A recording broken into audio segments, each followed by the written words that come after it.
Good afternoon to everybody. I'm seeing people just entering into the room now. We had about 900 plus participants registered, so I hope you will be many to join us today. Okay. I'm Isolina BOTO from Colead, who co-organized this session happily with PAFO, Pan-African Farmers Organization.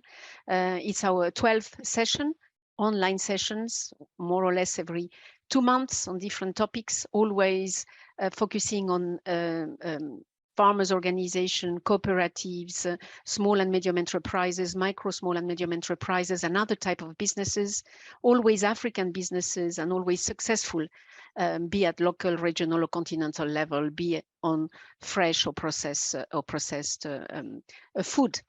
And then we have, of course, always some remarks, some insights from representatives of the ecosystem that supports the entrepreneurs to flourish and succeed.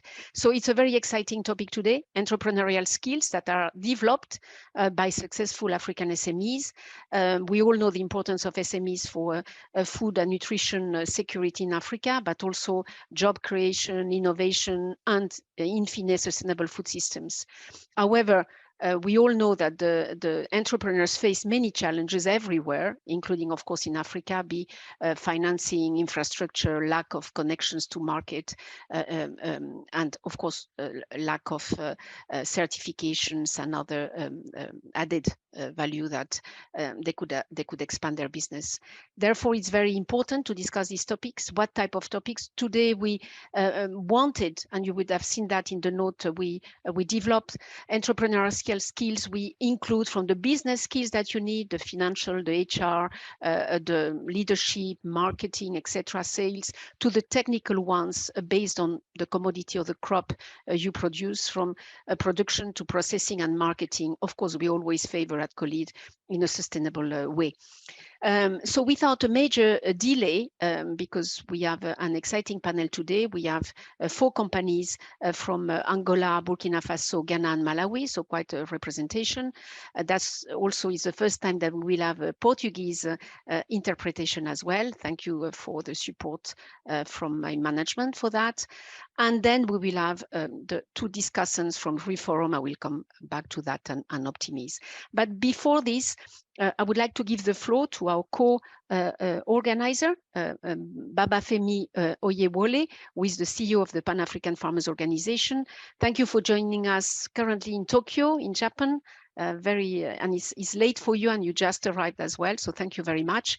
Dr. OYEWOLE must be familiar to many of you, not only in his current position, but he was also the CEO of the African Agribusiness Alliance and the CEO of African Cashew Alliance, including many posts as investment in the sectors of energy and banking.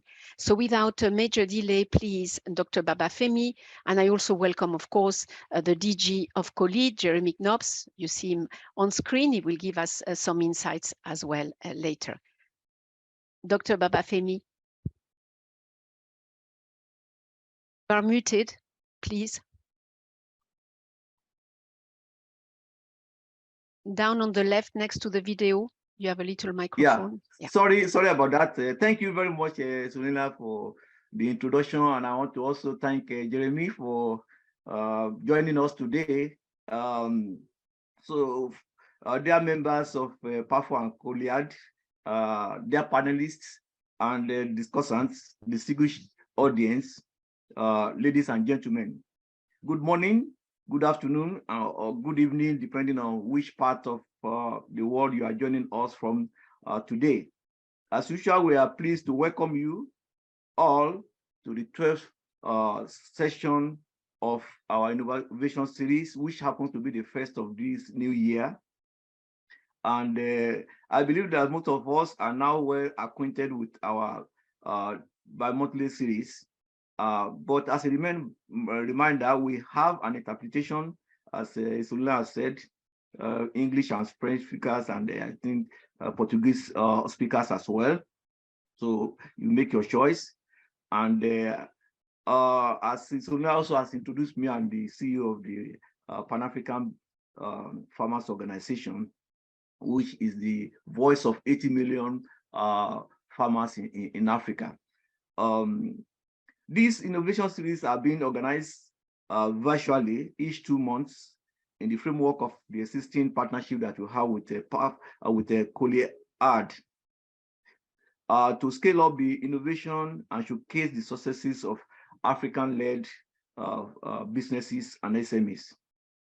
The theme of today's session is entrepreneurial skills developed by successful African SMEs. This is because SMEs play a very crucial role in food security, market development, value chain development, and environmentally sustainable agriculture. Therefore, supporting entrepreneurs in agriculture is very important for sustainable economic growth and development. African entrepreneurs have developed skills in adaptability and resilience, business development, financial management, innovation, marketing and sales, and the building of partnerships.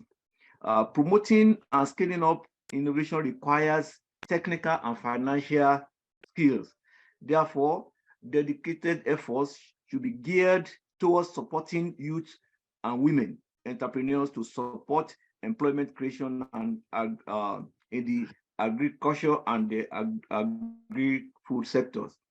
So as I conclude, I mean, seize this opportunity to convey our appreciation again to over 900 people that have connected, registered, and we do appreciate your continuous support throughout over the years, over the months that we have been doing this innovation series. And PAFO will continue to encourage SMEs and entrepreneurs, particularly in the youths and women, to engage their entrepreneurial skills in solving contemporary global challenges as we promote agriculture as a business. I would like to extend our gratitude to our panelists and discussants for responding to our invitation. And we are grateful to our different technical and financial partners for your continuous support. We look forward to your sustained support for this innovation series so that more people will be able to benefit from the experience that will be shared, that have been shared and that will be shared today. So without further delay, I would like to hand over to Isolina, who will lead us with further proceedings in this session. I wish you all fruitful deliberations during this 12th edition of our series. Thank you for your attention. Thank you, Dr. Babafemi, again for joining us from quite far today. And indeed, we thank our partners, financial and technical. In the case of COLEAD, for this particular activity is the European Commission, DG INPA in particular, and the Organization of the African, Caribbean and Pacific States through a program that we are implementing now, which is Fit for Market Plus.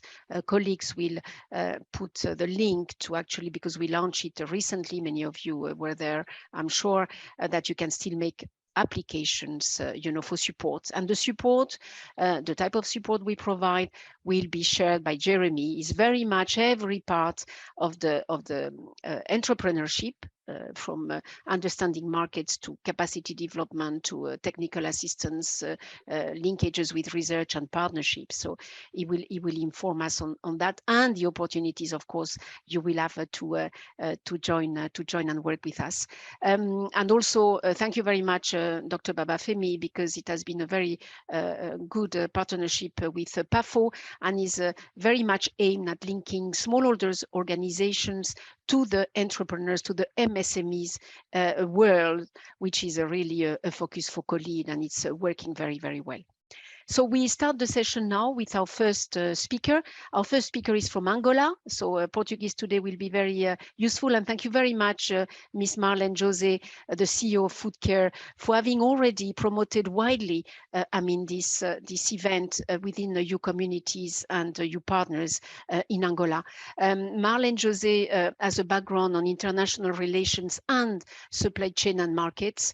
After having worked in several manufacturing industries, She started FoodCare today with lots of success. She will go through that, not only on the food safety standards, but also in accessing European and American markets. So please, Marlène, José, thank you again. Obrigado. And the floor is yours.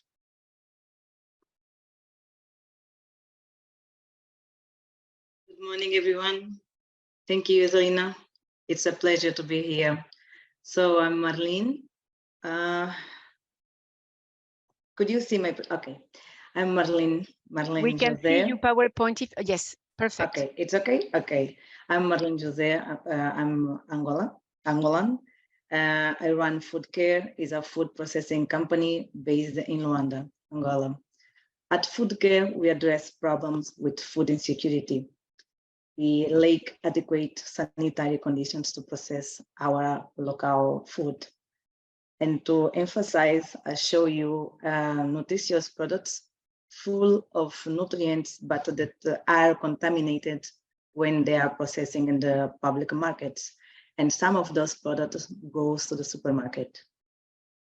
So we come with a solution to present the same products processed according international standards of HACCP and ISO, and are able to be at the international shelves worldwide. This is our first phase of our project. We would like also to invest in PET packaging products, because we're still importing for our own production, and it's a big problem for the small processors to enter in the formal market. We do have a lot of people doing jams, doing other products, but they aren't available. They can't put their products on the market because they don't have the packaging available. We do have people processing water, but they have the PET packaging only for them. They don't sell for the small processors. We would like also to have a value chain of raw material for the entire year. 90% of the farmers in Angola, they depend on rains to process their crops. So most of our products are seasonable. We're still looking for partnership to support the farmers that work with us with solar pump water, so that we can have enough production the entire year. This is our pilot business factory. We basically sanitize the product. We keep them organic. We use 2 years of preservation, that is normal preservations for the flowers and for the peanut butter. And for the leaves and the other products, we conserve it as a frozen. So we sanitize. So what you are seeing is cassava processing. And we grind, we put in a chiller for the fast freezing, and we keep it under 19 degrees till we deliver to the supermarket or to the end user. We are in the market. We sell to the most of supermarkets in Angola. It's missing ShopRite and Max.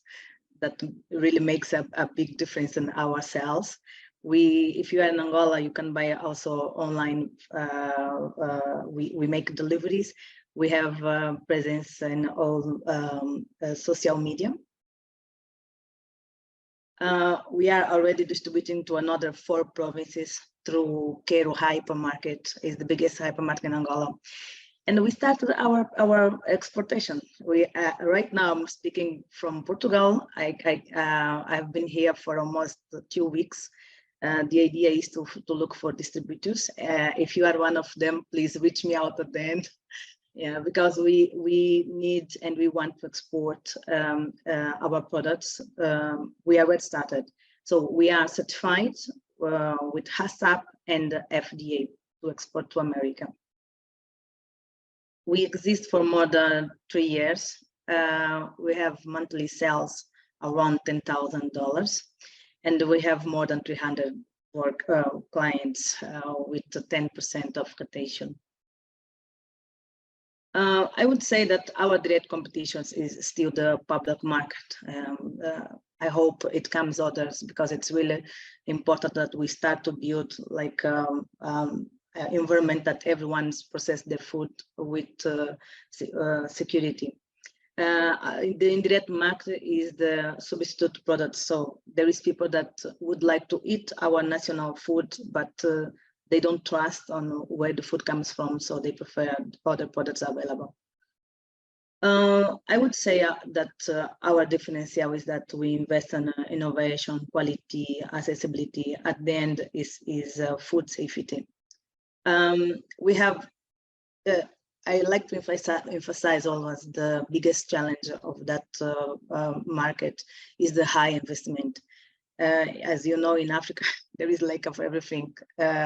It's really hard to get investment, technical support, financial support, and the management skills. So we don't have in Angola right now training on food processing.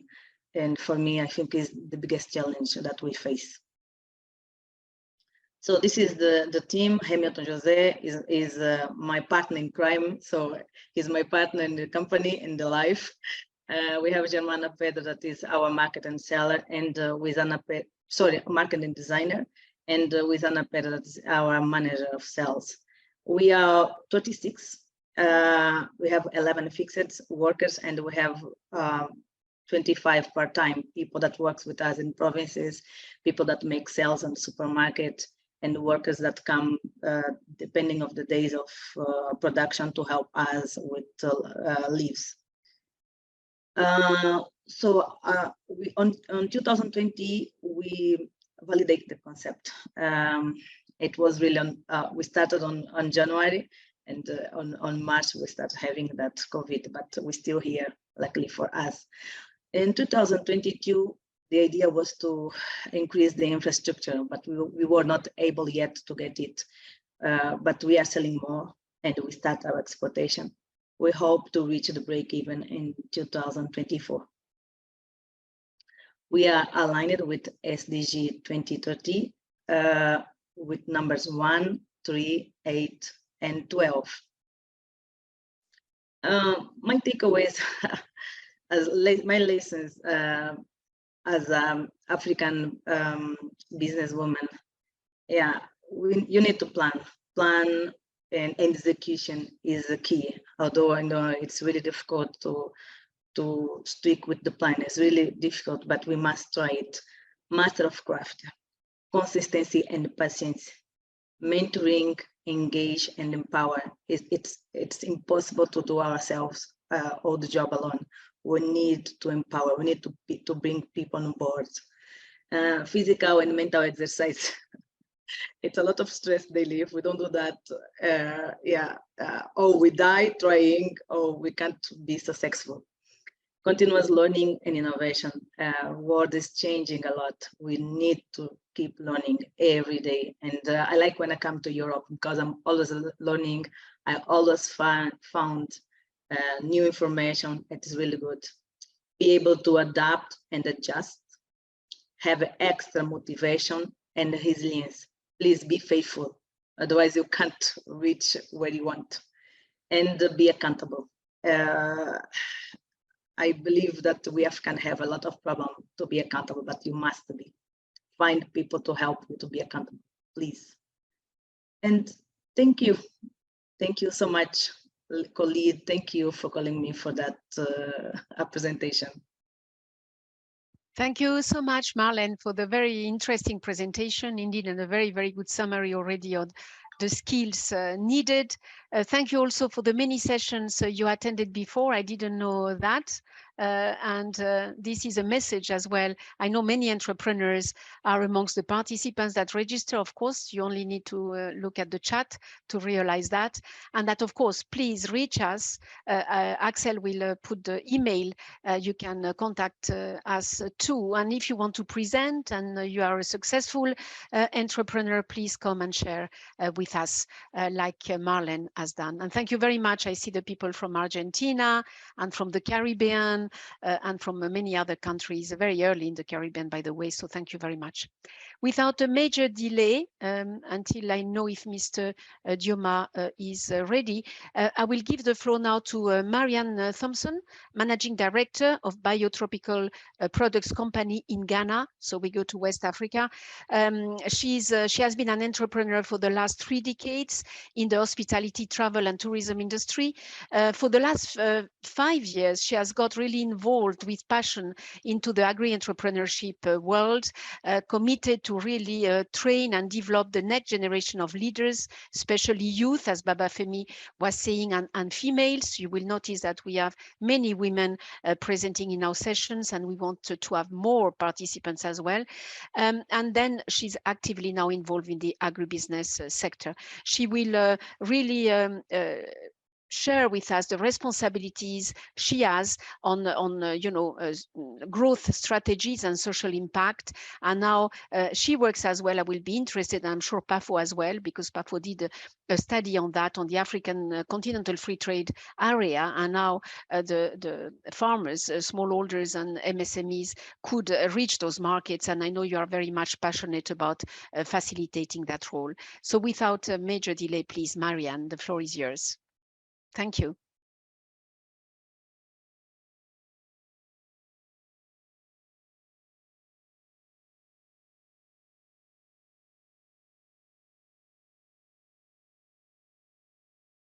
We just don't hear you. We see very well the screen. If you just unmute, that would be perfect. In 10 minutes. Yes, yes, perfect. Can you hear Thank me you, now? Marian. Yes, very well. And we see the PowerPoint very well as well. Thank you. Can you hear me, please? We can hear you, Marian. We can hear you. Marian, can you hear me? Can you hear me? It seems she cannot hear us.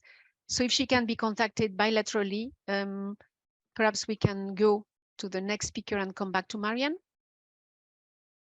Is that possible? Hello, can you hear me? Yes, can you hear me? Because, no.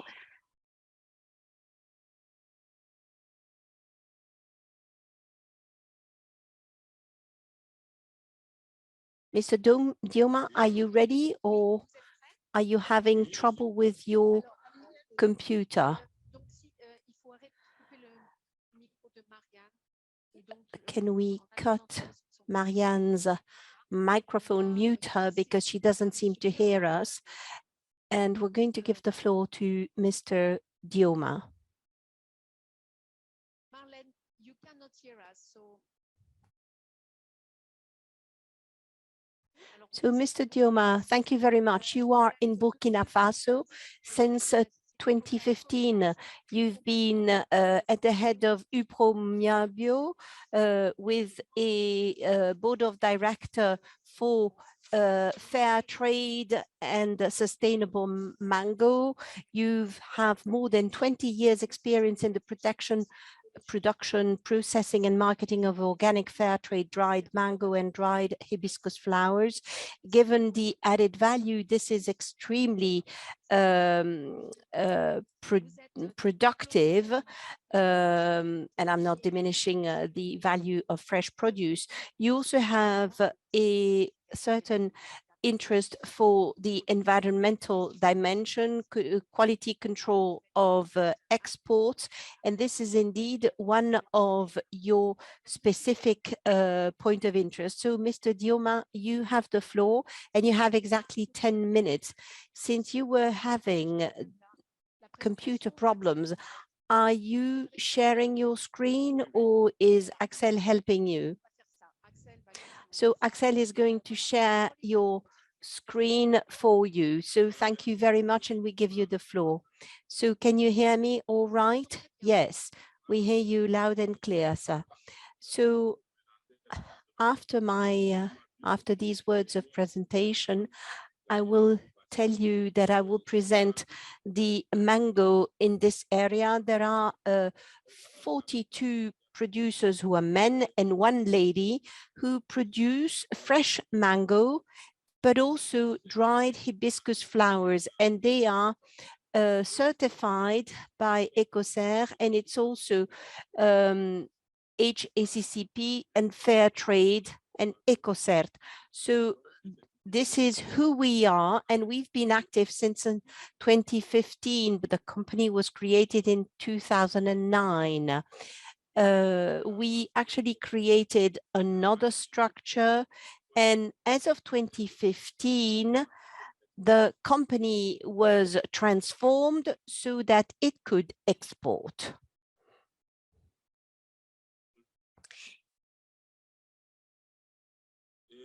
I'm presenting here the board of directors of our cooperative. So there is a president, Eugène Milogo, the vice president, Mr. Traoré. They are the producers.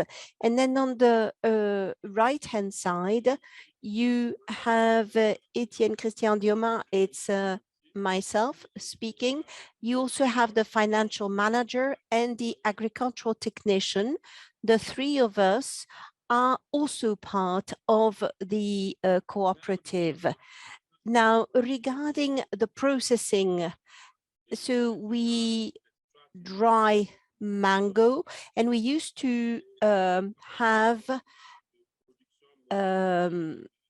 handmade, homemade drying, but we have a large amount of labor available, and so we have a large area to serve. So we need to use also 3 other units to dry our fruit and to be able to export our product. We've been exporting to Europe. In 2016, we also exported to the United States. And because of the lack of the HACCP certificate, we were unable to continue with the US. But thank God in 2019, we got the HACCP certificate, and we're trying to get in touch with the American clients again. In the meantime, we've developed our market in Germany, France, and Switzerland, including for the dried hibiscus flower. So we export containers.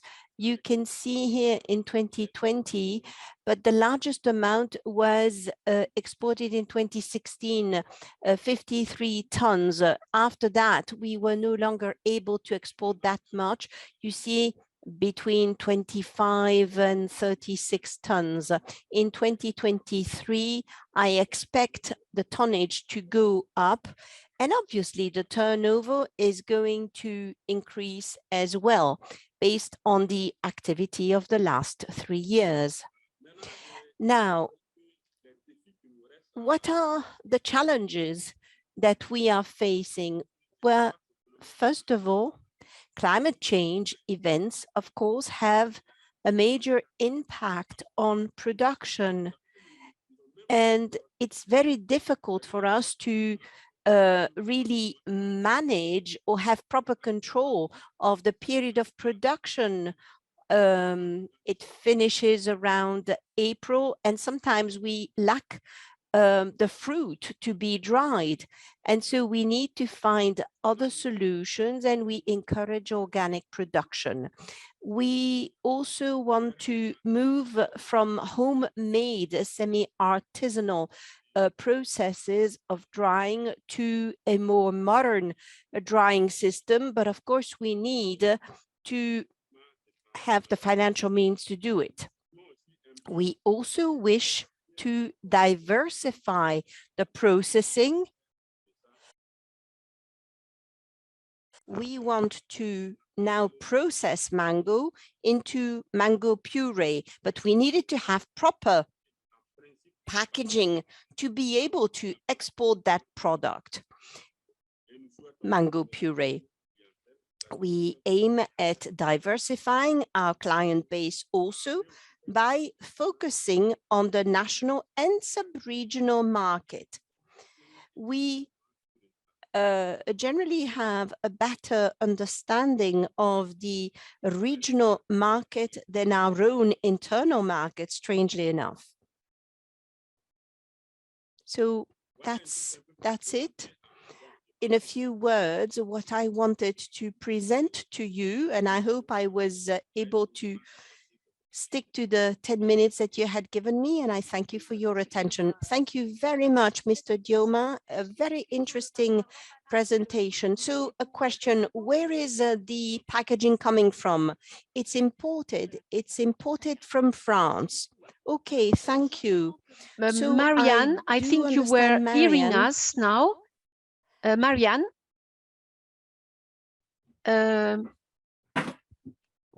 Because she told me that she was hearing very well Mr. DIOMA. Marian, can you hear us? Can you put your micro and do your presentation now? Can you unmute yourself? The little micro on the left, on the last row down your screen. Yes. Can you hear me now? Yes, I can. Okay, so while I introduce you quickly, I don't know if you share your presentation or you want Axel to help. So Marian Thompson is the managing director of biotropical products company in Ghana. As I told you, she's very passionate of agri-entrepreneurship, and after another experience, previous experience, and we have that in among the many entrepreneurs, they don't all come from agriculture, so that's also something to underline. Hospitality, travel and tourism sector and industries. Then she became very passionate of agri-entrepreneurship, especially with young and women, and she started her biotropical products company, and very much as well interested, Pafo and ourselves, on the support you want also to give to entrepreneurs to access regional and local markets through notably the African Free Trade Continental Area. Please, Marian, the floor is yours. Thank you very much. Thank you. Good afternoon, good morning, good evening.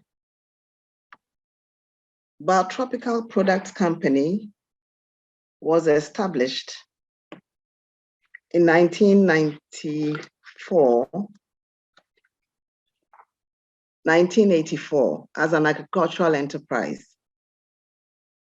And 5 years ago, we shifted when I got involved to processing of citrus, the peels of citrus into different forms of products, such as tea cuts, powdered peels, and recently we have added for the African market, shea butter and cocoa. We have 300 acres of organic citrus farm, which is our own, and then 200 acres sourced from 59 smallholder organic producers around the central region where we are located. Initially, we had more smallholder farmers, but it became very difficult to manage the smallholder farmers. So we decided to focus on a smaller number and help to develop their business by regularly purchasing from them. Can I get the next slide, please? These are examples of our products. These are the quarter peels, which is used mainly for teas, cosmetics, and medicinal purposes. Then we have the tea cuts, we have the cocoa nibs, and then the shea butter. These are new products we have added recently to our portfolio. In our farm, we do have cocoa, and we are organic certified.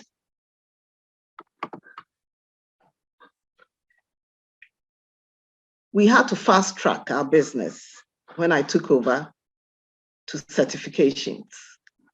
The reason is you are unable to export to Europe or United States, Canada, if you don't have certificates. But our focus and our strategy was into organic farming. And organic farming, it's very difficult because it's labor intensive. But we believe that that is the way forward for our business. We also moved in quickly on fair trade certification. The reason is when you are fair trade certified, labor issues are more transparent. to your staff, and also to your partners.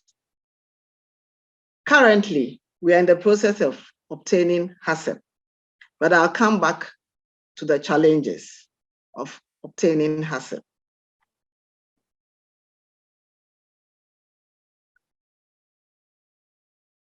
The strategy we adopted, like I said, was to strategize and move on to the international market because our products are not purchased locally.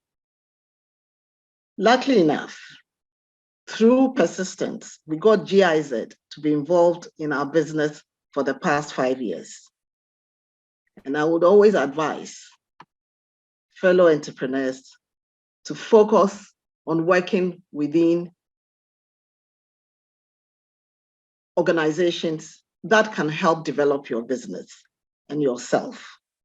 Because you can't do it by yourself. It's impossible. You get nowhere. It's too tedious. But when you are within a structured framework like COLEAD, for instance, you know how you can strategize your business. IPD, that is a marketing unit of GIZ, got involved with us. KONGNYUH, also an international training institution from Germany, gave us technical assistance. So within this framework of working with these structures, our export requirements, we cannot meet it again.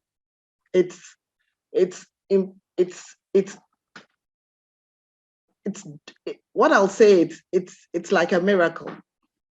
The businesses we have had and the orders we are having, we don't have the finance to supply it. So I'll come back to when we talk about finance.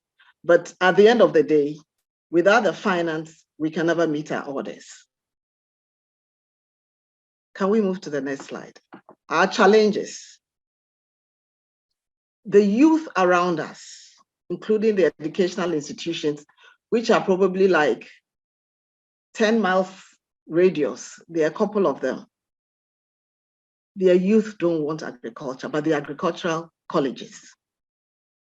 Irrespective of that, we've tried to set up an MOU and we've started getting interns from them for them to experience what agriculture, organic agriculture is about. Financial assistance. The market access has been very successful in Europe and the United States. If you can supply organic products and you are certified to Europe and United States, you are good to go in Africa. So we hope we will hear from COLEAD when it comes to financial assistance. Next slide, please. Issues on CSR and sustainability is also very critical. Now, so we try, like I have said, our products are organic certified. We constantly train our farmers because we have our ICS manager. And it's an ongoing training. You never stop working with the farmers. We have cordial working relationship between ourselves, our customers and our employees and our farmers, whom we see as a part of our team. Using organic materials from our farms also to produce fuel for our boilers. We also employ a lot of young females and youth, not within our immediate catching area, but a little bit afar. Why? They are not interested. Can we get the next slide? One major development which has helped Biotropical is training. All the management staff, we are a total of 6, including myself, did not have agricultural background. They were from different areas when it comes to their degree. Like, for instance, some of them have degrees in tourism, 2 of them that I brought along from my tourism business. So what was my strategy? Was to find an institution like COLEAD. And we took a lot of advantage during the COVID. I made sure that every staff participated in the training. It was a must. You don't have a choice. Because during COVID, we were producing. However, there was a bit of a downtime because the interactions from outside was very low. So can we get the next slide? I'm here with one of our success stories. He's from the tourism background, and he would give you information on how COLEAD training has helped all his colleagues, including himself. Thank you.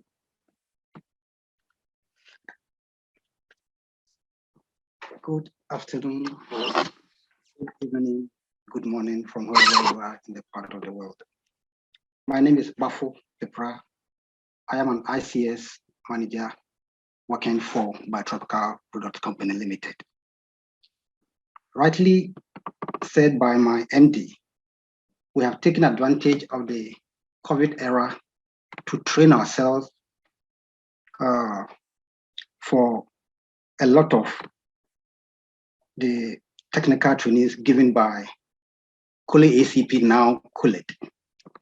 I, for instance, have had 112 contact hours, which have shaped me very well in my training with the farmers as well as my staff.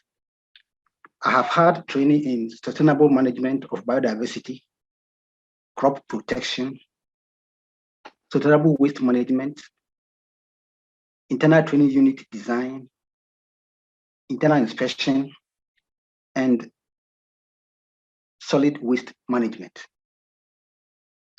The success story so far is that, especially with internal training unit design, I've been able to design a program with my HR manager.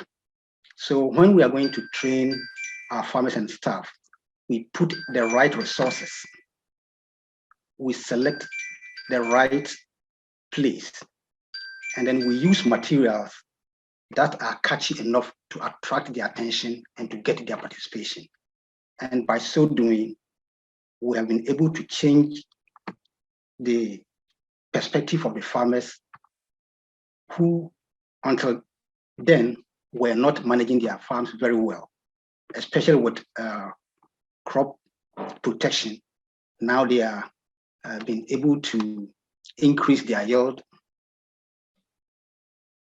We have also trained our staff on the basis of sanitation. So during processing, we make sure there's no contamination. We give them their uniforms. We have a changing room where they go and change before they go to the processing area.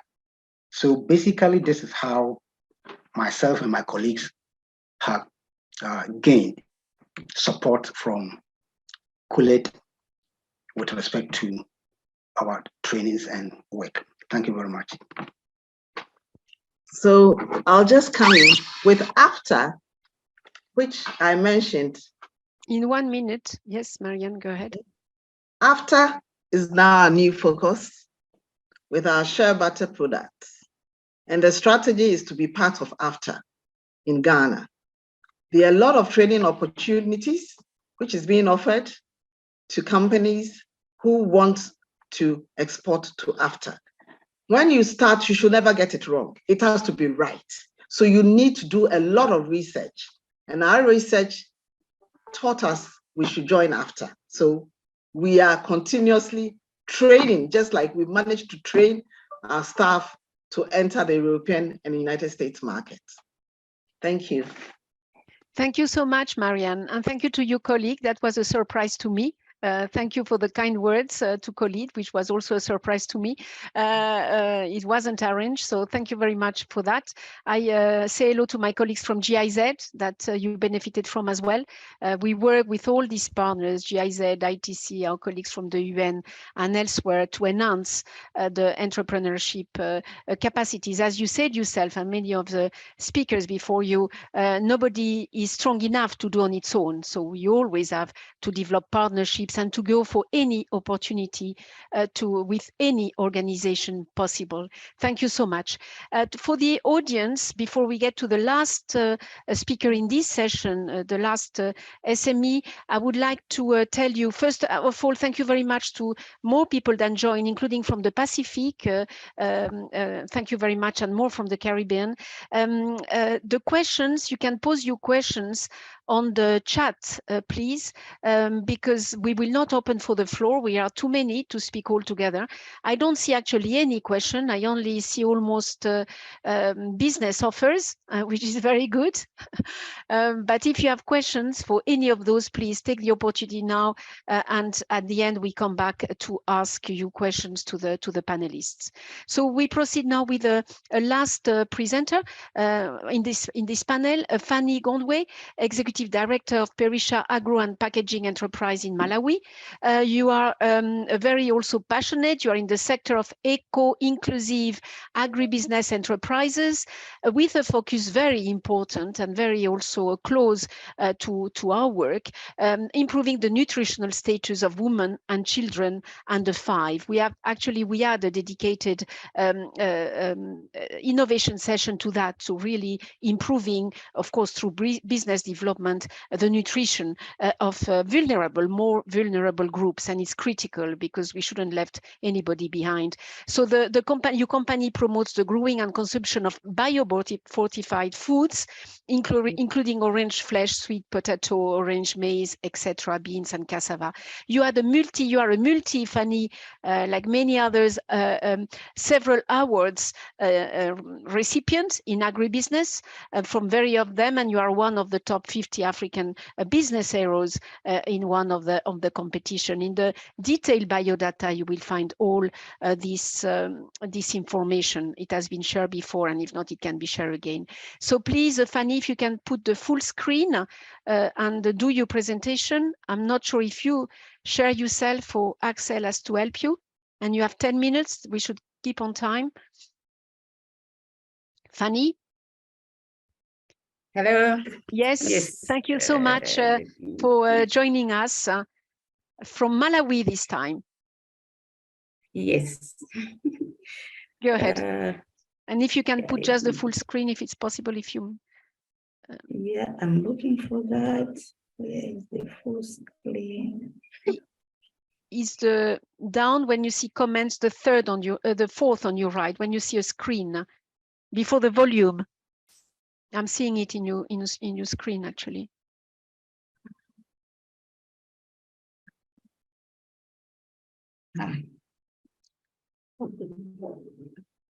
Somebody can help. If not, you go ahead and we will manage to. It's clear enough. It's clear enough. Yes. Go ahead. We will solve why we proceed. Okay. Greetings to everyone.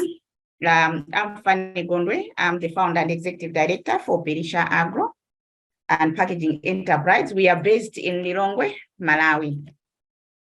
So I'll be presenting on these 7 topics. We will cover them as we go, but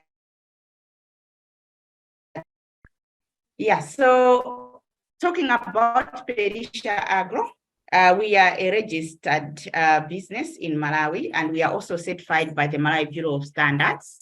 Actually, I started dreaming about going into full entrepreneurship in 2012 when I registered my business. And then in 2015 is when I resigned from my work. I was working for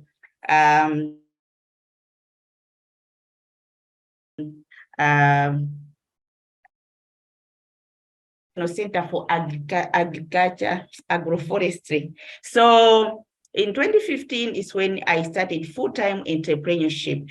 Why I did this is to improving the nutritional in under 5. Currently, it's about 37.1%. If we look at Southern Africa region, it's around 29.3%.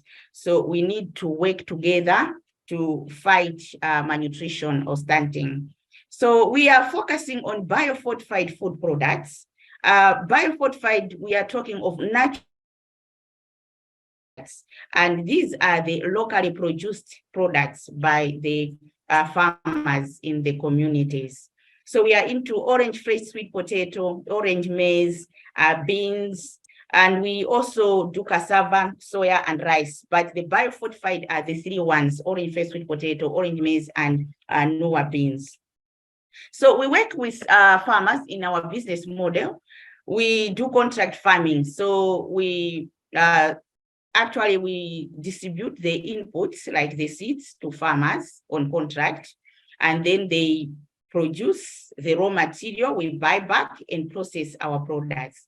So currently we are processing OFSP is orange fresh sweet potato, so I'll just be using OFSP, OFSP flour, OFSP puree, orange maize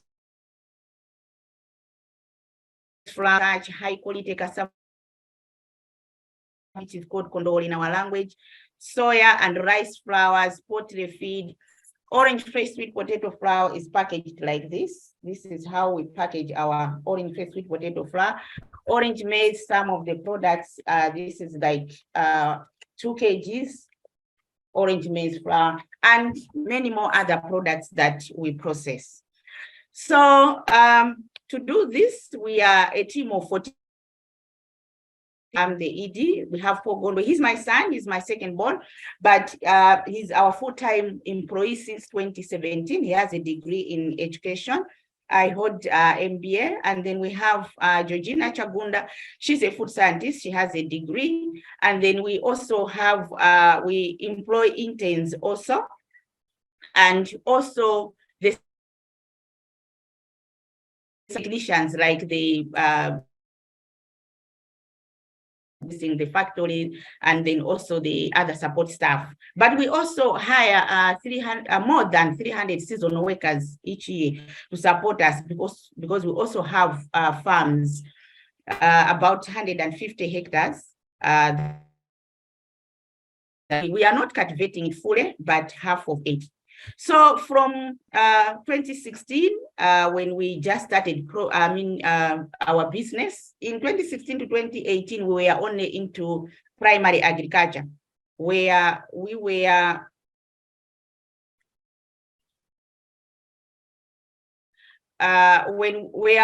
mainly focusing on seed multiplication. But from 2019 is when we started processing. So the impact from what we have done, mainly the metrics, that in 2016, we only reached to 1,800 households. But as of 2021, we had reached out to more than 600,000 households. This is directly as well as indirectly. Indirectly is through our partners, through our clients, and through farmers. And then the market size, we have just estimated the market size at $60 million. And our goal is to reach at least 2% of the market share by 2027. So in terms of actually to be a successful business, for now we are into markets that we have access to markets. Food Lovers, ShopRite, and other markets here in Malawi. And then we also have 2 regional markets in Zimbabwe and South Africa. But we also work with partners. We have more partners. Investors, so far we have 3 investors who have assisted us, KFW, UNDP through Growth Accelerator Program, and then also Center for Agriculture Transformation through ATI, Agriculture Transformation Initiative. and also other small investors, like maybe investing in seed money. But we also work with clients, government, NGOs, and also farmers. So from what we have done so far, what other SMEs is basically when you are starting a business, you need to focus. Actually, you need to have a focus and also specialization. So focus, what I mean is some people just feel like someone is doing good, but they don't know what that business is focusing on. What is the problem of that business that that person is trying to solve, and the solution, and what results that the community, does the nation expect? So these are three important things that one needs to look at: the problem, the solution, and the results you want the community to expect from you. Now, for us also to grow, there are many opportunities that we can use. I've heard from my colleagues, we SMEs, we go through a lot of challenges. And one of the important one can grab is through pitching. I've seen most SMEs shunning away from pitching. No, I cannot speak, I cannot do this, but you are losing on that opportunity. Grab that, because the moment you are invited, that is the opening of your opportunity in terms of funding. So grab it, just pitch your business, speak about your business. If it's elevator, maybe 30 seconds or 1 minute or 2 minutes, mention your ask, what you want, and then take the contact details, follow up. By the end of the day, you have the deal. Next. Yes, so that will lead you to grow. So how do you grow? The growth plan. You need to put all together the elements of your growth, and then the requirements. If I want to grow, where am I today? Where do I want to be tomorrow? What are the things that will push me to grow to that level? And then put them together in a business plan. And with your business plan, start communicating, start talking to investors, start talking to your community, start talking to farmers, start talking to the banks. They will give you loan, they will give you grants, they will give you matching grants, they will help you technically as well as financially. And by that, you are scaling up. So for example, when I was talking about being yourself, don't just buy. Colleague has talked about business in terms of maybe the dried mangoes. I should also start, because we have a lot of mangoes in Malawi. No, you see someone is in high heel, she's comfortable, she's doing that, she's walking majestically. The other one is flat shoe, she's also just comfortable. In big suit, he's also comfortable, and the other one in small jeans is also okay in his small suit. So just be yourself, just know what is the problem that I want to solve, focus on that problem, the solutions, and then what the results you want to get from that, and then you go to the market, you scale up. So again, on growth plan, when you are planning to grow, look at yourself. Where are you today? I'm at $10 million US. What is your target? Come up with a target that you want to hit. Oh, I want to reach 60 million. When you put that, okay, in 5 years' time, I want to reach 60 million US. Then that will only happen if you are performing, if you follow, or if you have all what it takes to go into that level. And then if your growth is also growing, then you will have that growth plan working perfect for you. Next, please. You have 1 minute left. Yes. So by the end of the day, you want to map it. What are your strengths? What are your weaknesses? What are your opportunities? What are your threats? So all those challenges my colleagues have already mentioned, those are the challenges we face as SMEs, but we also have the strengths and we also have the opportunities are also there, while the threats are also there. So map them together and see the way forward. We don't sit because they are threats, they are challenges. No, we need to find to move forward. Next. And then the marketing strategies, you have to make sure that you have a network. Like this is a great network also. It's good we attend these meetings. It's a great network. We've learned a lot from our colleagues also, but also we need to have employees who also analyze our businesses, and then we connect, and finally we go to the target that we want. So these are also part of the growth plan. And finally, my colleagues have said already also, we need to plan. So you don't just plan, but you do it. Set your goals, power your goals, process your goals, grab the opportunities wherever they are. And then by the end of the day, you see that you are growing, and then you are also winning, and then you are also scaling up. Thank you so much for listening. Thank you very much, Fanny. All very, very interesting, very true, and I'm always very impressed in these sessions and others by the level of optimism, resilience, and really engagement, commitment of the entrepreneurs, because indeed it's a very difficult world, very competitive with little means, but it's incredible what one can achieve with that passion and indeed, hard work and reskilling constantly yourself. Thank you very much. I again ask you if you have any questions. It's very appreciative, all the chat. Thank you so much for all your comments. If you have questions, I saw two raised hands, which I encourage to put in the chat, Emery Sani and Enriqueta and Miko, because we will not normally open for the floor. So we go now to the session, which is a bit bringing also, of course, some are entrepreneurs themselves, but it's not directly MSMEs in the agri-food sector, but we consider there are organizations, company experts, which support the entrepreneurs in different capacities. And this change from one session to the other.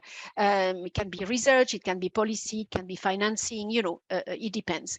And today we have two. We will start actually by Kingsley KWALAR, the CEO of OPTIMIZ. It's the first time, that I know you before this session. You work with Pafo.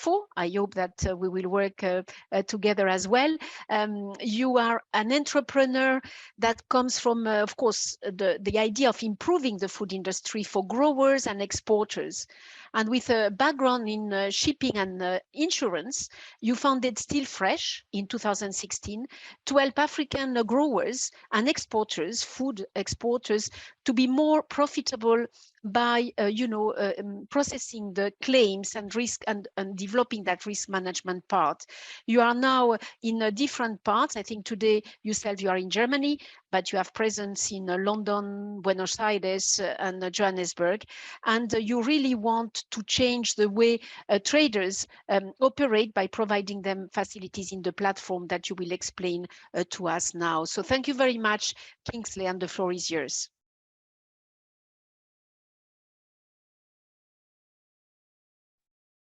Thank you very much. Can you confirm if you can see my screen? I see your screen and I hear you very well. Go ahead, please. Brilliant. Thank you very much for giving me the opportunity to take part in these very interesting conversations that you've been having. Hi, everyone. My name is Kingsley KWALAR, and I am the CEO and founder at OPTIMIZ. So at OPTIMIZ, we are a tech company.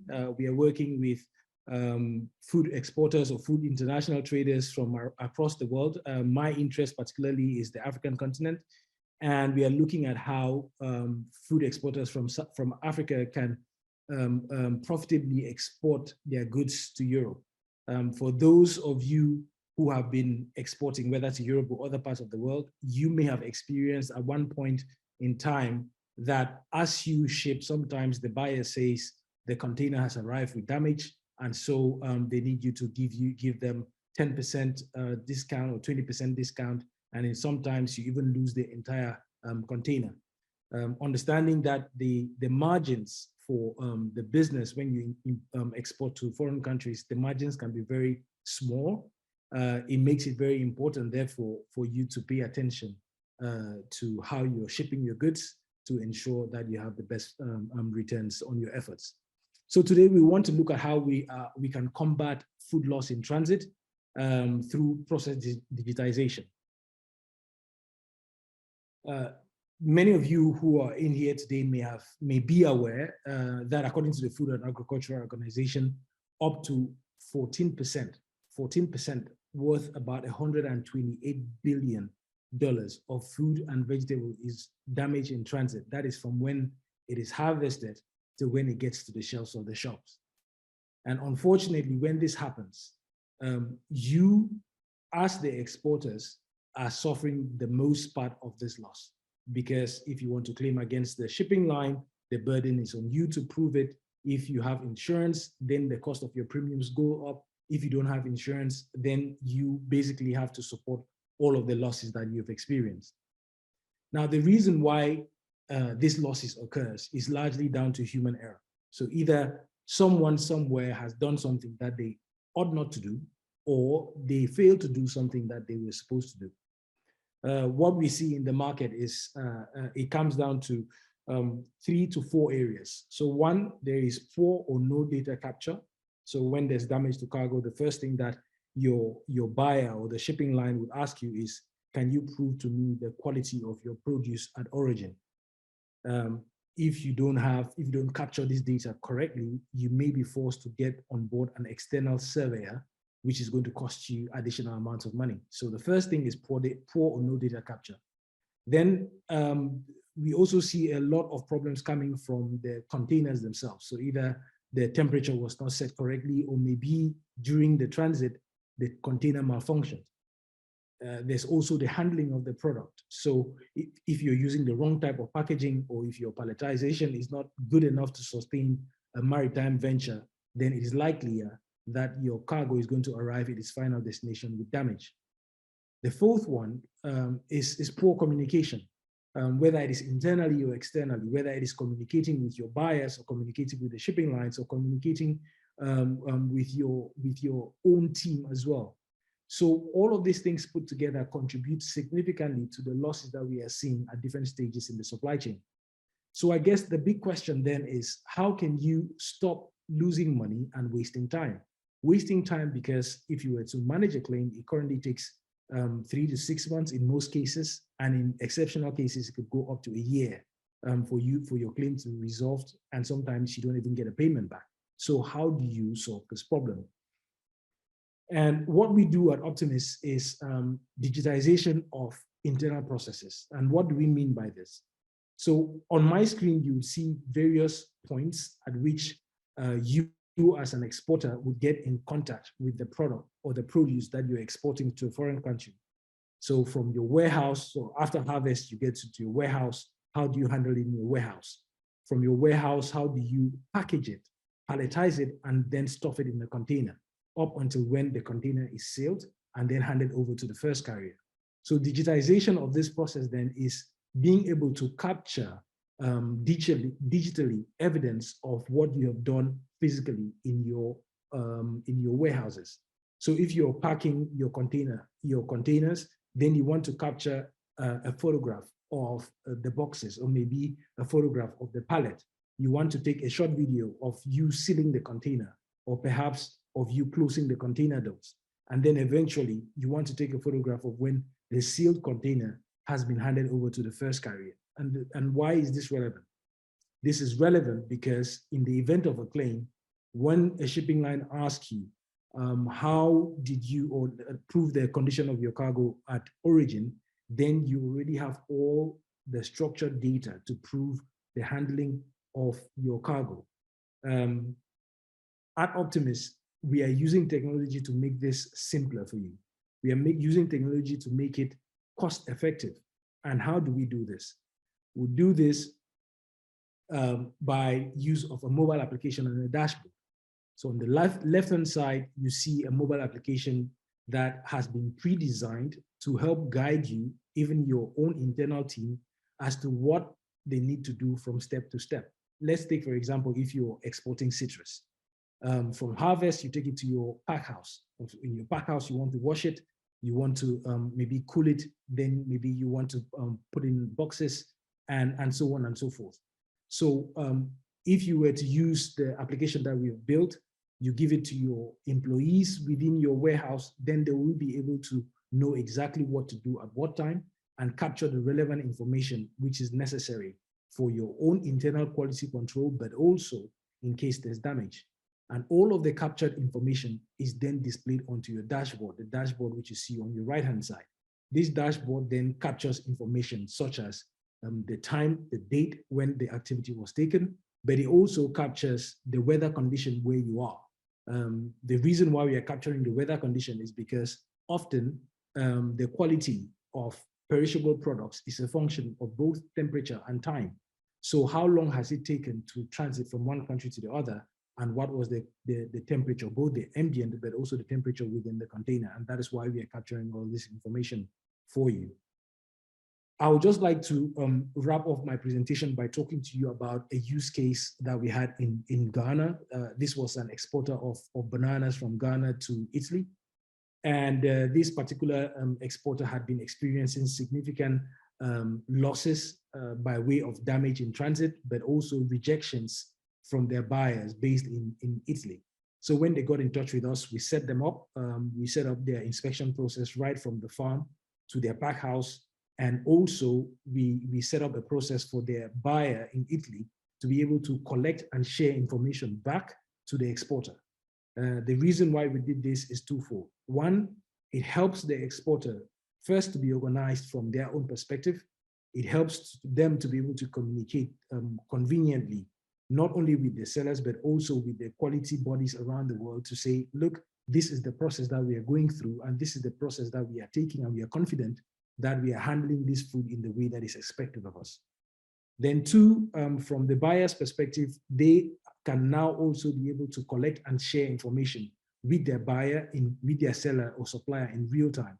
The benefit of this is that it increases the amount of trust between the African exporter and the European buyer, such that the complaints that we are hearing about 10%, 20% discounts no longer exist, because both sides have a single source of truth. If the supplier says there has been damage, you can easily and immediately verify that indeed there has been damage.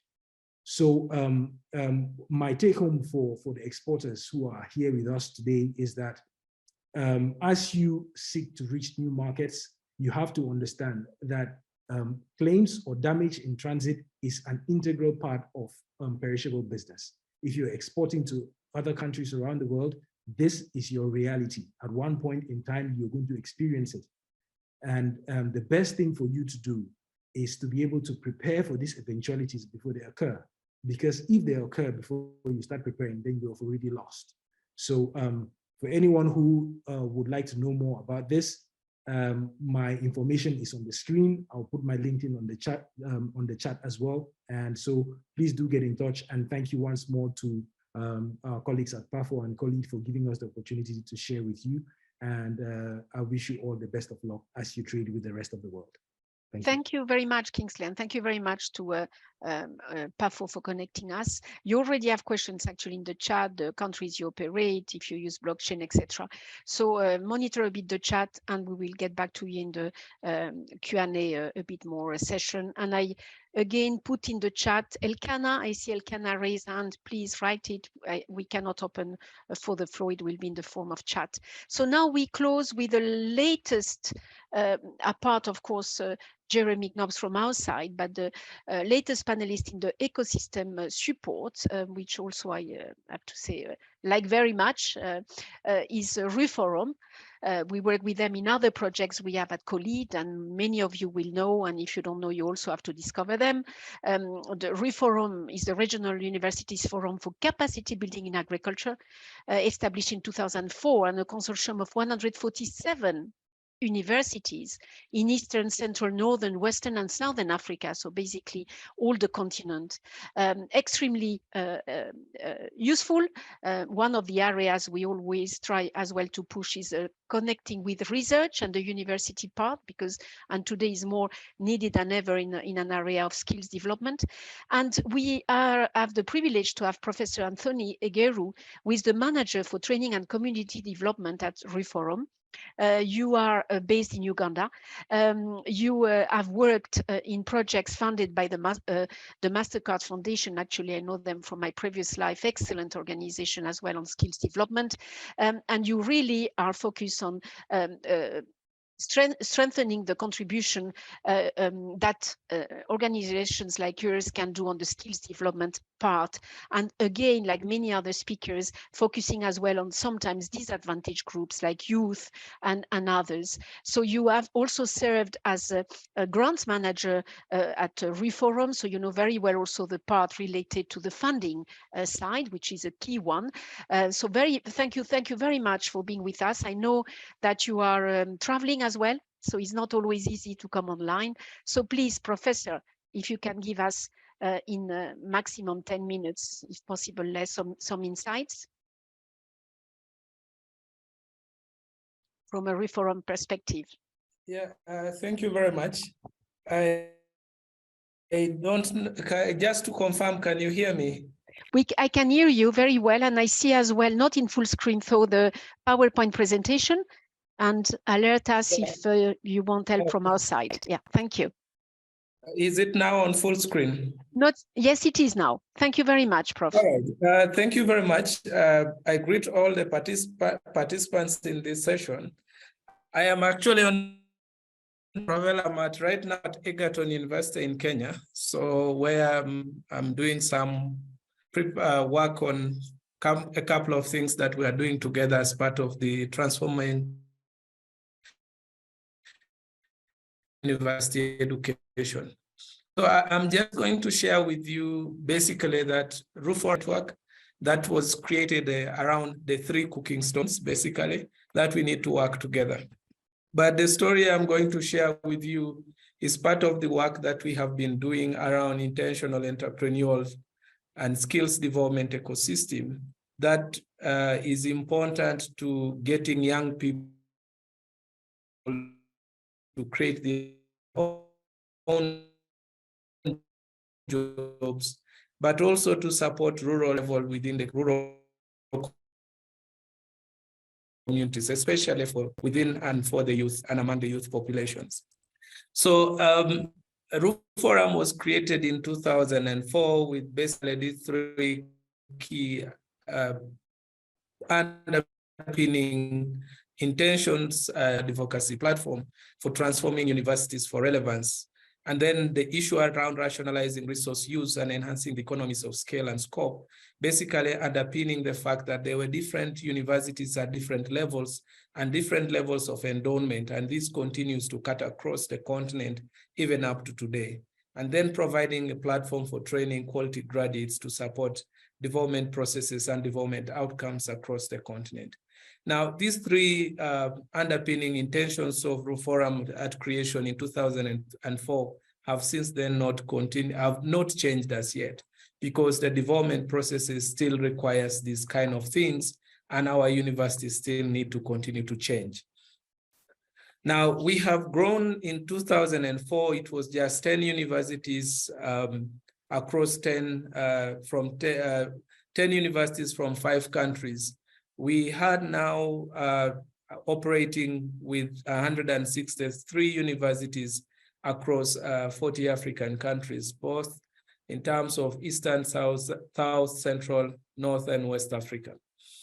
That growth in itself underpins a couple of things and a couple of intentions and interests that we have to address as a network, but also raises a lot of issues around the collective the need for working together collectively.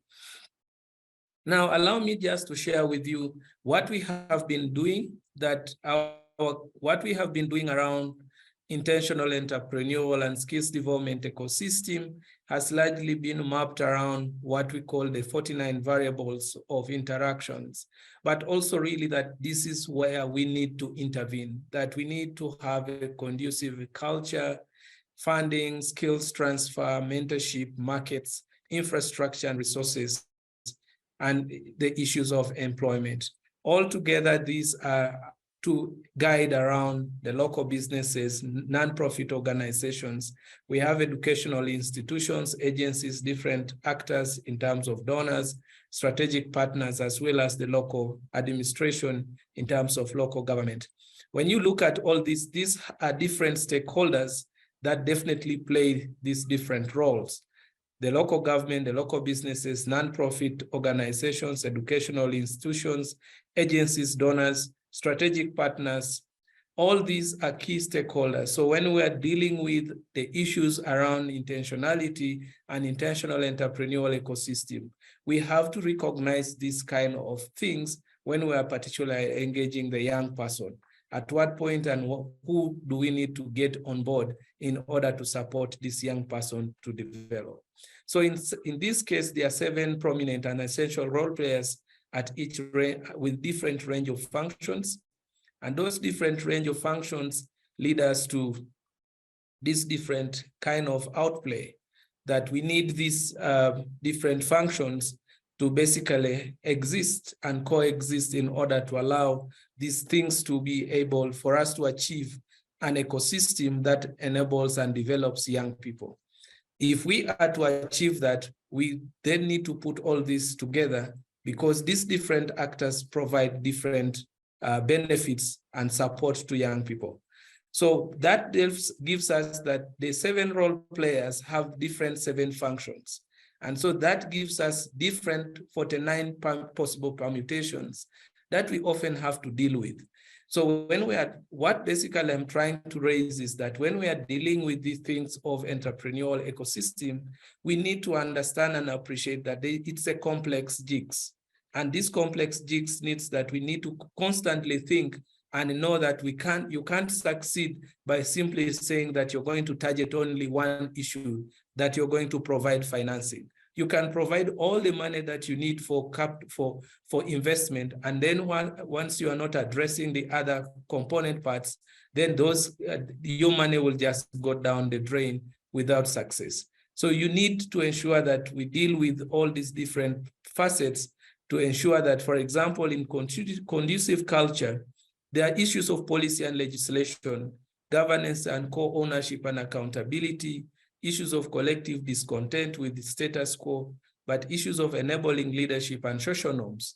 What we have found in the universities is that even if you put in the money and there's no enabling leadership in the university system, the business entrepreneurship and incubation processes simply collapse. Not that there is no money, we have where we have put money, but then the university leadership has not been supportive, the process has not been that successful.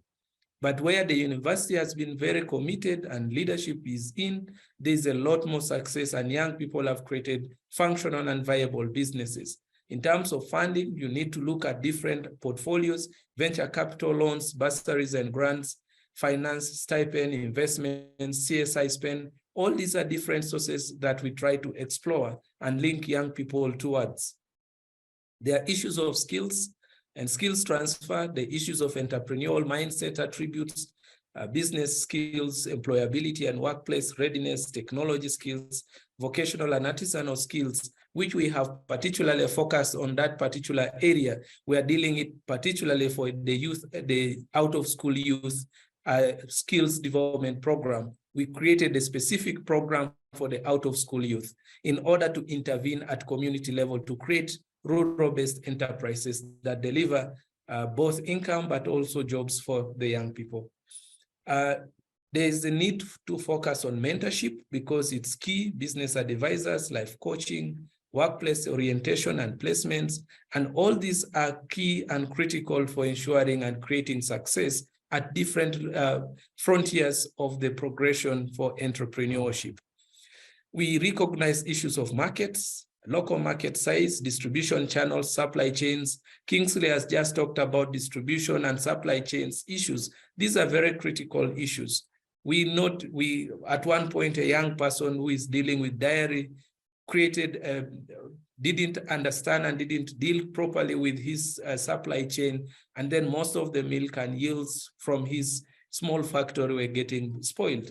And these are really issues that we have had to work with young people to think through. However small the enterprise they are working on is, they have to look through their supply chains. They need to look at their distributional channels, because if they don't deal with it, then it eats upon on their profits. We're looking at issues of infrastructure and resources, physical infrastructure, issues of accelerators and incubators, professional services, operational support services, ideation platform. For now, we have mainly been trying to support universities to establish business incubators. We are now in the phase of where we are saying we need to move towards acceleration and accelerators, and as well as supporting the business ideation platforms. These other infrastructure, we are not solving and addressing all of it as RUFORUM, but we are working together with our different partners in order to allow the young people to be able to access this different infrastructure. In terms of employment, there are different sets in terms of internships, learnerships, full and part-time, self-employment, job shadowing, holiday work, all these sort of ranges we have been exploring, particularly for our young people who are intending to be intrapreneurs rather than entrepreneurs who are going to create their own enterprises. So we explore all these, and what we have seen is that some young people who have gotten internship placements have then gone back and come back to the university because of internship placements, have then been able to be more intentional to create their businesses because of the learning experiences that they have had with the private sector. So there's a lot more interest in this process, but the idea is that we are not closing the young people within one loop. So with this, then that therefore allows us that we need to always recognize some of these different players and these different actors. This is in terms of how we mapped the work in South Africa based on our engagement with the University of Free State, as well as our engagement with MSc Business College. And therefore for this, we've been over the last 2 years been able to deliver at least 16 now student-led companies that have created well over 100 jobs. So with these so many words, I would like to stop here. Thank you so much, Professor, and thank you for joining from Kenya. Very, very interesting and very comprehensive, very complementary to what has been said. I'm, as I said, very passionate about the work of RUFORUM as well. I'm very glad that you take now this part of linking with entrepreneurs.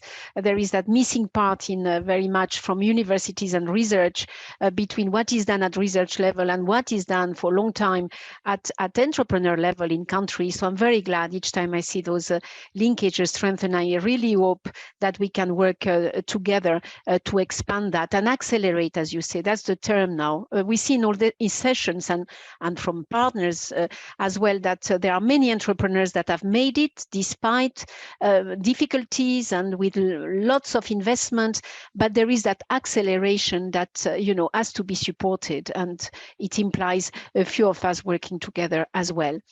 I do not, you have a bit of a question, Professor, I will come back to you on the international standards, which of course are important, is one of the key area of work as well as COLEAD, but I don't know from your side if you have it. We don't have many questions, is a lot of interaction. Thank you for all the nice comments.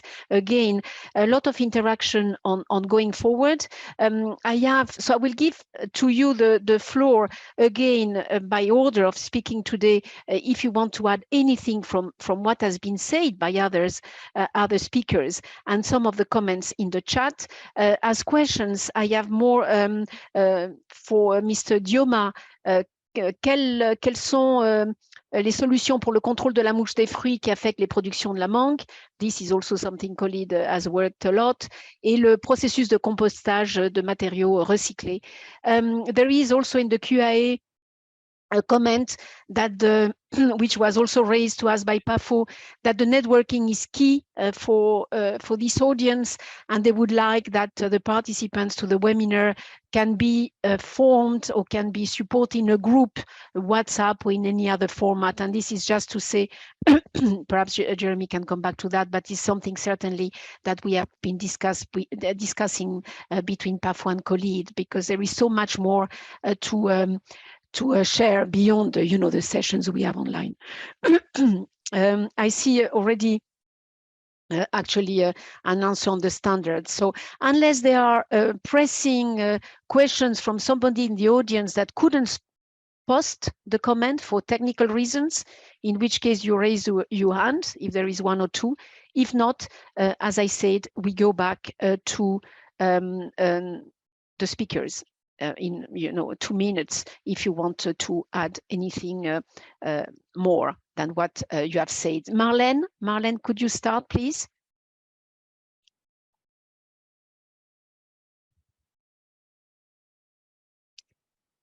If you are not ready,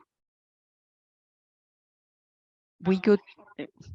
I hear a noise. Thank you, Isolina. I just want to add that, as my colleague said, it's really needed to show up. And I used to have syndrome, imposter syndrome. I've been working 4 years in FoodCare, building the company, training my team, and I didn't want to show up because when we are in the process, it seems like we are not doing nothing, and it's too hard to have business in Africa. It's really hard. So, but we really need to show up. We need to look for help. There is a lot of help. And I advise the entrepreneurs to look for a trainee. So to develop all the skills needed and look for finance from banks, from partners. Yeah, there is a lot of help, but you need to be prepared for it. It's only this. Thank you. Thank you very much appreciated. Marian, can you give some words? And we will have dedicated sessions on access to finance as well. We had many finance institutions in other sessions. Marian, you are ready to give a few additional comments? If you have problems, we go to Mr. DIOMA.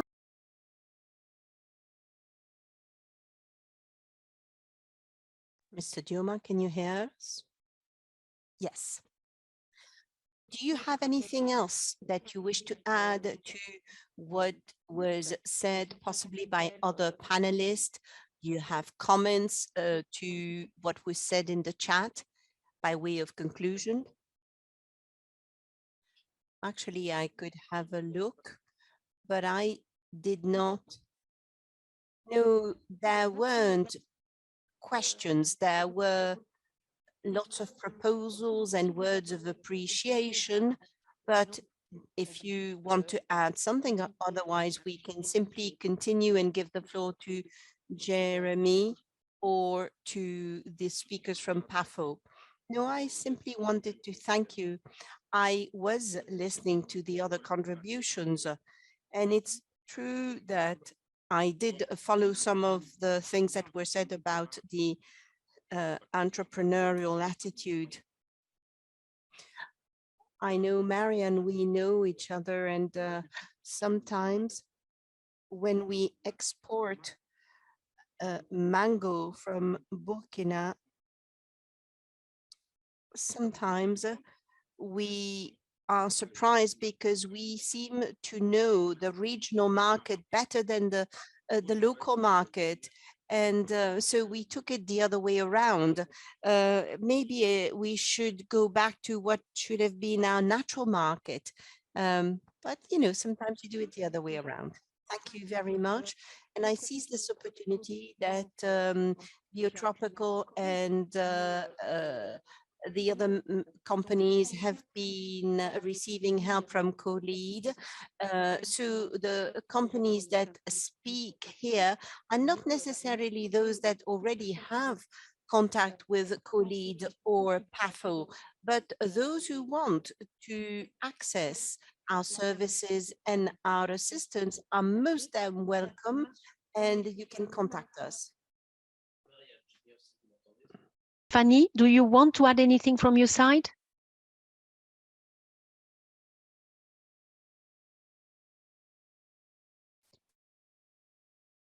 Okay, I don't know if we have some, I know that there were connections problems. What we will do, I don't see also a raised hand in the chat.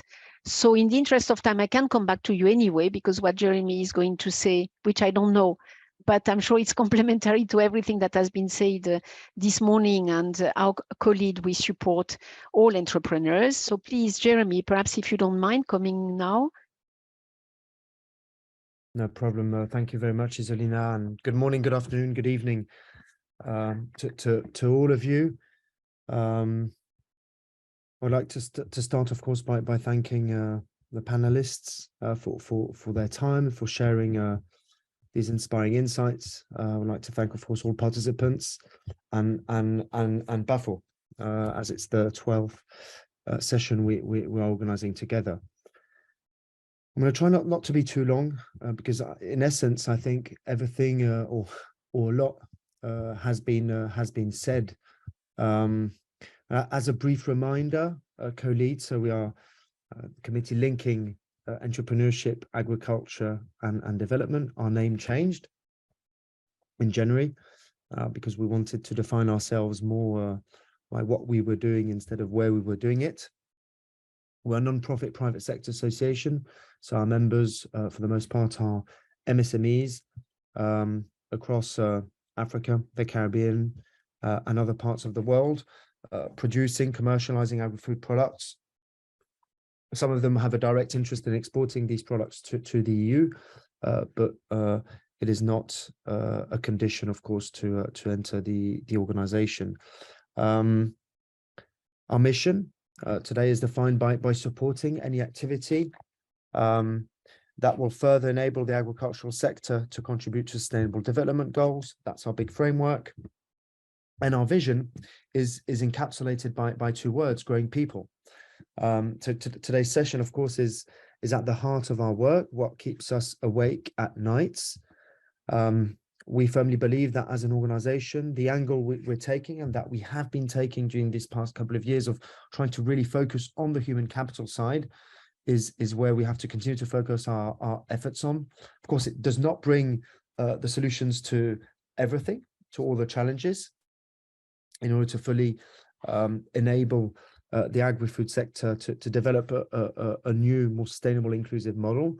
But again, through partnerships, I think all dimensions can be tackled. But on our side, it's really on the human capital. It's on know-how, knowledge, skills, and making sure basically that on the technical side, managerial side, for any position along the value chain, we are able, if not ourselves directly, but at least to relay then towards others to find a first answer to this overall big challenge basically today, given the complexity of the issues, the multiplicity of them, often in difficult contexts. And I'm not going to go back into the overall, I would say, environment we are evolving in: supply chain disruptions, climate change,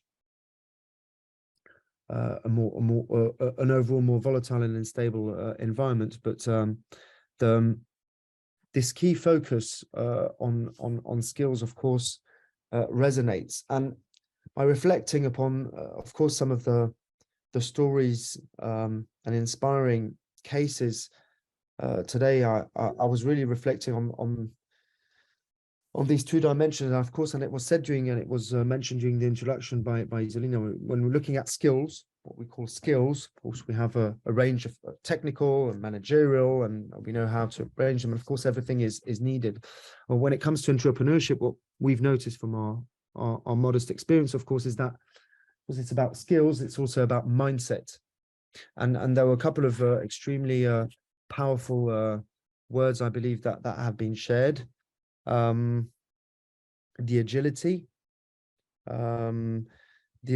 while also having the capacity to remain focused, being patient, resilient, having faith, because in some cases, entrepreneurs, and especially entrepreneurs of MSMEs, are sometimes alone and isolated, and it's not always easy. In those moments, having faith in ourselves, yourselves, and in the overall project idea, concept that you're further developing is fundamental.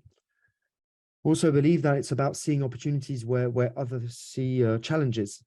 And this is, again, it's easy to say, it's less easy to live, because it requires a constant positive energy engine to disseminate this positivity, to always be optimistic, to be able to empower others, to bring others with you. Key elements that we've noticed. It's when managing an MSME, it's often wearing several hats at the same time or at different moments throughout the day, and it requires having a very short-term vision while not losing sight of the long term. It's analyzing everything through not only a risk management lens, but also through an opportunity management lens.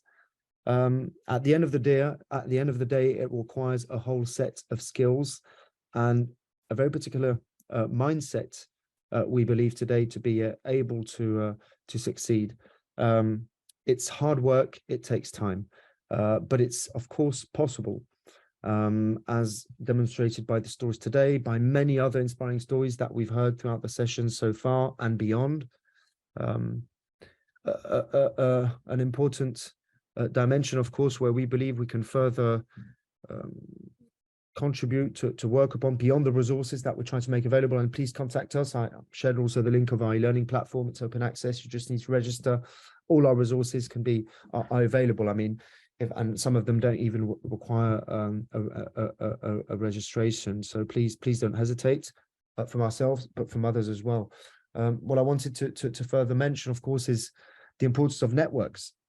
And this is really a core element we're reflecting upon with PAFO, because we truly see that we are at the moment probably at the crossroads, because we've been organizing quite a number of sessions, and we see that, of course, during the sessions, of course, different layers to what we can learn through these sessions. But one of the key learnings, of course, is to also observe what's happening in the chat. And we would like to probably with PAFO be in a better position to create more conditions for interactions between yourselves to take place, not only during the sessions, of course, but it can be also after or before. And as Isolina mentioned, really on a quite open access basis, as demonstrated by speakers that come. I mean, speakers being members or not, or partner beneficiaries of interventions from PAFO or COLEAD. The idea here is we're all looking in the same direction, and it's a huge collective effort. These are complex challenges, so the efforts and needs of all are more than welcome. So this is an area that we'll be looking more into, because we clearly see a value and opportunity in there, because it was said during several presentations, it's about also being able to identify the support when it's available, peer support, the kind of hard support and soft support. What I call hard support is maybe the more on the hard knowledge side, but the soft support is also more on the emotional and psychological side of things. So the value of this network, of this capacity for yourselves to be in direct contact, even without us being involved, is fundamental for us, and we believe we can probably do more in that area. So again, thank you everybody, and thank you, of course, to the COLEAD team on our side, and the PAFO team for this great session. Looking forward already to the next one. Thanks, Easy. Thank you very much, Jeremy, for your time in a very busy period. I didn't introduce you because you are very known to the sessions, but of course, not only the DG of COLEAD, but you would have seen that the focus also on working with farmers, in addition to MSME and business, which is our focus, is also your background, because you work a lot with farmer cooperatives, not only in ACP, Africa, Caribbean, Pacific countries, but in Latin America. We have many people from the Caribbean and Latin America, especially exporting to the EU and US, but now also in the global and local markets. And of course, you have a strong background as well on the coaching, leadership, and all these training parts. So I will now just, of course, I need to ask Kingsley and Prof. EGERU, if you have, you want to make any comment before perhaps Babafemi from Pafo also gives one very, very short word. Kingsley, do you have something to add? Thank you very much, Isolina. And I think just to wrap things up, my takeaway for everyone in here is not to be afraid to try new things. I know that the space in which we find ourselves has a very strong history of doing things in a particular way, and digitization is here to help you be faster, be better, be more cost effective, and you should not be afraid to try new things. So thank you. Thank you very much. It's also an area where Pafo and ourselves, colleagues, are very keen on, providing more support to the digital part. Prof EGERU, you want to add something? Yeah, thank you very much. I think from my side, there are just two quick things. One is that as universities, there is a lot more need for a good gesture from already existing private sector players to support the growth of young startups, because it's only then that we can begin to address this equation of the jobs crisis problem within the continent. So these young people require a lot of mentorship and goodwill from already existing private sector players.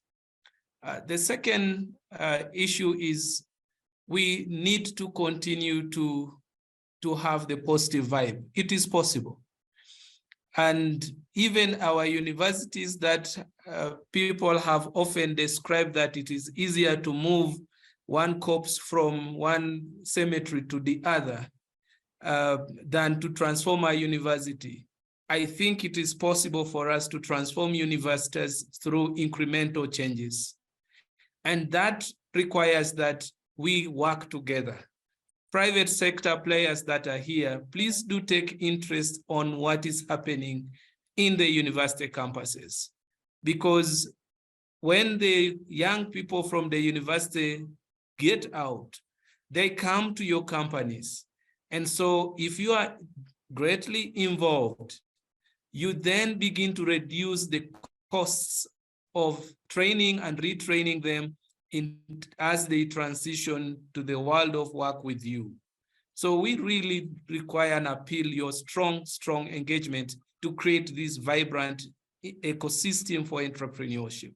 I thank you all. Thank you so much. Very true. And we are very, very interested in that. We believe on the links with universities and research, because that's where the research happens, but also at the entrepreneurs level, and it should also inform the universities. I don't know if the speakers, anybody else wants to add anything, Fanny or Marian. I see two hands, so I don't know if it's people who don't manage to put the post. Elage Madiagne Saware, et perhaps we can...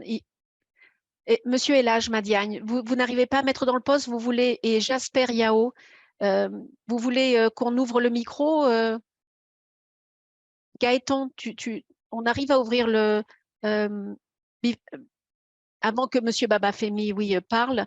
Elage Madiagne, on peut ouvrir son micro? Gaëtan? Je n'ai pas le... Ah oui, absolument pas. on ne peut pas, ok, d'accord. Les personnes. Là, je vois, oui. D'accord, et Jasperia non plus, moi je ne peux pas non plus ouvrir. Bon, if not, yes, you have put your contact, we will follow up. I wanted to say from our side, thank you, of course, from all the team, but I wanted to say that we do a very careful follow-up of all the messages in the chat as well, and you know now the email to send a further request. The contacts, I see many requests for contacts. If the speakers haven't put them, we link you to them. You know, we cannot share contacts because of existing laws on data privacy, but we will put you in contact if both sides agree. So do not hesitate to reach us to that entrepreneursacp@colead.link, please, in French, in English, and Portuguese now. We will answer those. If there are no more comments, thank you very much to all from our side. It's always a pleasure of being with such a actually dynamic audience. And I will give the last floor to Dr. Babafemi, the CEO of PAFO, as I mentioned at the beginning, who is currently in Tokyo. Thank you, Dr. Babafemi. Thank you very much, Isolina, for giving me the opportunity again. I just want to thank every participant, the speakers, and the presenters.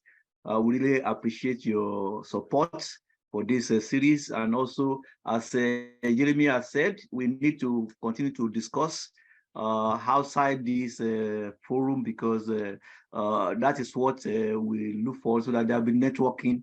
And if you have any challenges that you think that COLEAD and PAFO can assist, don't hesitate to get in touch with us so that we can support you. But we want these conversations not to end in this series, but to continue. And we also like to have your feedback on what you think to be the issues that we'll be raising in the series. So thank you very much. And I want to also thank Isolina for the able manner in which he has been handling this series. We really appreciate your efforts and the efforts of the COLEAD team and the PAFO team as well. So that has been making this series to be possible. So once again, we are looking forward to the next one. And we believe that all of you hear this in this forum will come, and we will have more audience than we are having today.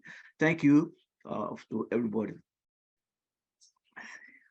Bye-bye. Thank you, interpreters. Thank you, teams. Bye-bye. Yeah. Thank you, Axel, Daria, Gaëtan. I don't know if you can put your cameras, all the people that you don't see, and do the work, actually. These are the interpreters.